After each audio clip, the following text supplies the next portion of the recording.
Nico Hulkenberg's Formula 1 future is in doubt after the Haas team's surprise decision to keep Romain Grosjean for next year.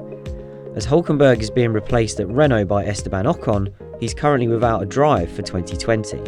There are only 4 teams on the grid that still have seats available for next year, so Hulkenberg has a fight on his hands to remain on the Grand Prix grid. He says he still has options to remain in F1, so what are the possibilities? Red Bull has yet to decide who will partner Max Verstappen next year, although team principal Christian Horner has made it very clear that the first choice is to select from its existing pool of drivers. That means Alex Albon, the current incumbent, or a return to the team for either Daniel Kvyat or Pierre Gasly.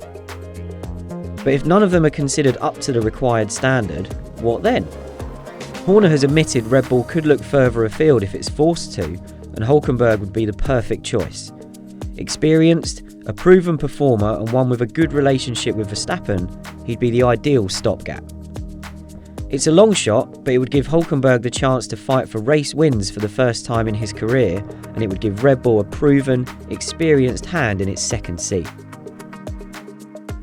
What happens at Toro Rosso is linked to the Red Bull decision, but it seems unlikely Hulkenberg would have any chance of ending up in Faenza.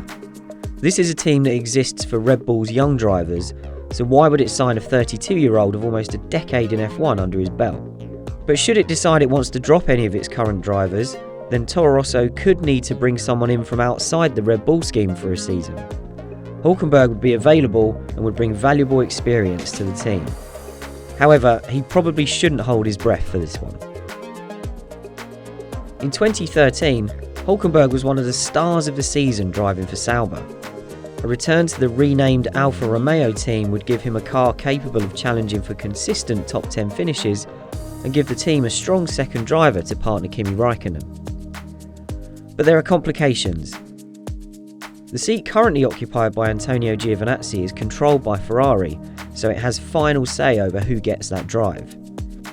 It might choose to continue with Giovinazzi, or even promote F2 racer Mick Schumacher, who is part of the Ferrari Driver Academy. Ferrari hasn't given up on Giovinazzi yet, with team principal Mattia Binotto saying recently that it's right to make him feel the confidence of Ferrari. But he also warned that Giovinazzi must still prove himself worthy of that confidence with his performances over the rest of the year. If Giovinazzi is dropped, signing Hulkenberg would allow Ferrari to give Schumacher another year to build his experience in F2.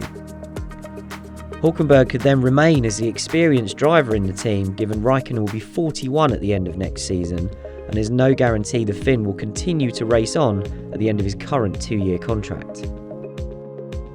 Hulkenberg made his Formula 1 debut for Williams in 2010, having originally been signed as a test driver in 2008. He lost his drive to Pastor Maldonado and his sponsorship money in 2011, but a return to the team that gave him his big break could be a possibility. The problem is that Hulkenberg has admitted he cannot bring sponsorship dollars, which is what the team will be looking for. There is a vacancy alongside Mercedes-supported George Russell now that Robert Kubica has announced he will not stay with Williams next year, but it is more likely to go to a driver bringing funding, such as Formula 2 frontrunner and current Williams test driver Nicholas Latifi. Hulkenberg has also said he's not desperate to stay in F1 and just take anything, so even if a chance did crop up at Williams, perhaps he would take some convincing to move to the back of the grid. The days of test drivers racking up tens of thousands of kilometres a year have long gone, but there's still a place for that role in Formula 1.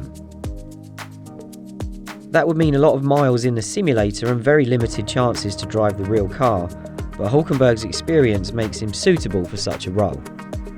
Hulkenberg could stay in the game, earn some money and be of genuine use to any of the teams on the grid, with the possibility of being called up to race if he was needed. What's more, he's sat out a season before, missing 2011 after being dropped by Williams and spending it on the sidelines with Force India, so this is a path that he knows well. Hulkenberg has made it clear he is not currently looking at options outside of F1, but he might have to seek an opportunity elsewhere should he not pick up a deal for next year. He has already proved his worth by winning the Le Mans 24 Hours for Porsche in 2015, so sports cars could appeal. But there are very limited opportunities for a top-line paid professional driver either in Europe or America. Given he hasn't started looking yet, finding a top drive at short notice would be a long shot. Formula E has been a popular destination for ex-F1 drivers, but there's not many seats left for the new season, and Hulkenberg says he's never pursued any possibilities there, despite some interest from teams in the championship. He has also said that IndyCar should be ruled out because ovals are not my thing.